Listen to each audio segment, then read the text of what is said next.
I'm Michael Woods. I'm the Wizard co-director here at Aberystwyth University. I am also a professor in human geography.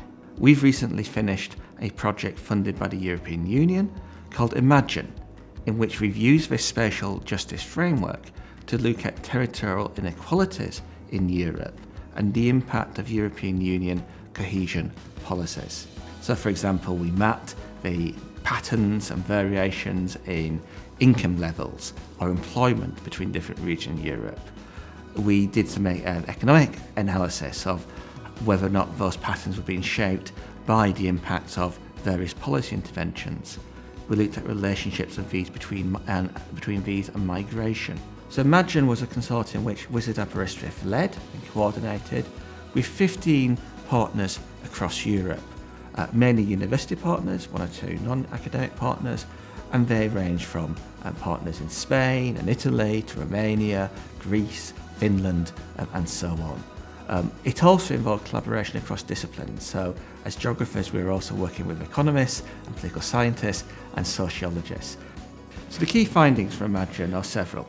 So we were able, for example, to show that disparities between different parts of Europe have been reducing over time, and that European policies have had a positive impact on that. That pattern of convergence really sort of shuddered a little bit when it came to the financial crisis in 2008, and the pattern has been a little less consistent since then. We're also able to show that there are relationships with, for example, people, migration decisions reflect their own perceptions about the relative well-being of different countries, but also moving between countries became an informal means of redistributing wealth from wealthier areas to less affluent areas. We further were able to show that people's perceptions of whether or not their region was being treated fairly didn't always add up and match the economic evidence. So you got people in regions which had received a lot of European funding, for example, still feeling that they were not receiving their fair share of support from the European Union. For Imagine, I think there's a wide range of potential beneficiaries.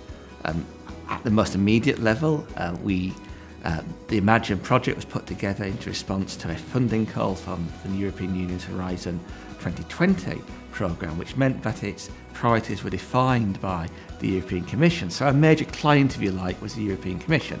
But there's also a lot in there which is also relevant to national and regional and local governments, but also to various civil society groups who are interested in campaigning on issues like inequality and poverty, on migrants, on green technologies and green futures.